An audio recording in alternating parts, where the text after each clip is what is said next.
golf world, it said, you drive for show and putt for dough. And nobody putted better for dough than Nancy Lopez. We're here in the World Golf Hall of Fame, where there's this wonderful special exhibit devoted to the legend of golf, Nancy Lopez. She's the first woman who's ever had such an exhibit mounted in her honor.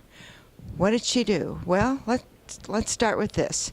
She played golf on the boys' team in high school in New Mexico.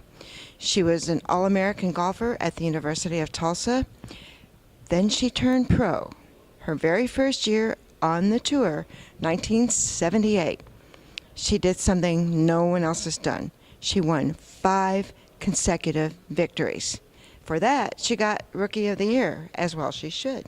She was also named Player of the Year, and she was named Player of the Year several times after that. She won 48 LPGA tournament victories. And guess what? We've had a chance to watch this legend play on the Legends Tour in Jackson, Michigan. Well, we're at the beautiful Country Club of Jackson with Elaine Crosby, who's, I believe, the founder of the Wendy's Charity Golf Classic. Is that right? Well, I'm one of the founders. Yeah, it was the Stantons who started it with Laura and Dave Stanton and myself. We all got it going, and then it's evolved into a lot of other people involved. That's for sure. We got well over 100 volunteers with this event.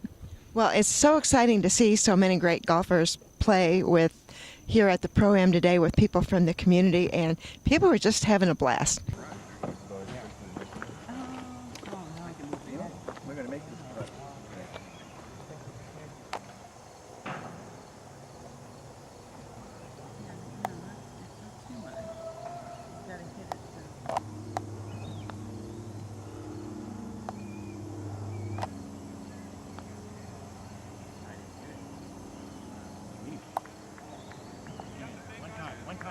Yeah. Woo!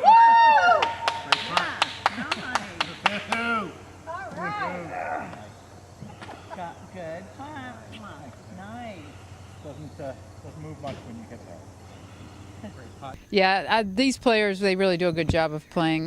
They've been doing it obviously a very long time. It's a Legends Tour, so most of them have been doing it almost more than 30 years. So they get it. They understand that that's what they're being paid for, is to come out and have a good time with the amateurs. And the amateurs really don't care how well we play. They just want, to have a good time. And I think that works out well.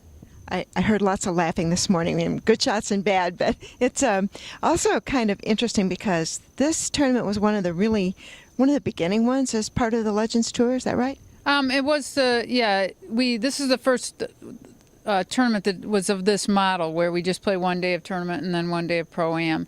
We've had a few other tournaments over the years that have been 2 and 3 days, but so this one seems to be coming. A lot of other communities seem to think that they can pull this off, so we did one in Seattle, and I think there's a few other places for next year that want to try to do it. It's a good way for a stepping stone. For us, it's probably going to be, this is what it's going to be. It's Jackson, Michigan. It doesn't have any major corporations that can step up and come up with a big purse. Well, Elaine, we're just coming off the Olympics, and women did so well in the Olympics, and we're year 40 of Title IX. How much have you seen Title IX make a difference in women's golf? Oh, it's huge. I mean, we play. You watch all the teams. I mean, there's competition now to get scholarships for college golf, which was when I started. I mean, Michigan was just getting started as a team. I mean, they had scholarships, but you can start seeing the Olympics is a perfect example of what Title IX has done, and to see that these athletes now take it as seriously as as men, and are treated as seriously as men, is making a huge difference in how we're competing with the world. And in golf, I mean, we're a little bit behind, I think. We're in a lull with American golfers, but the college kids are really playing well, and I think we just got to nurture them a little bit more to get them out on tour and really compete with the world and in the world of women's golf. It was exciting this year to see both the men and women Big Ten tournament play at the same place, which is itself kind of a step up, I think. Oh, it is. I think it's good for the women. I think they're going to continue that, as far as I understand. We're actually playing a Legends Tour event down at French Lick, and we were going to play it this year, but they had that coming up, and they only knew they could do one or the other. So they said, can you wait a year? But we're going to be at French Lick next year, which is going to be great. Oh, that sounds like a date. I think you need to come to that one. Soon, we expect to see the legends themselves playing at French Lick in Indiana.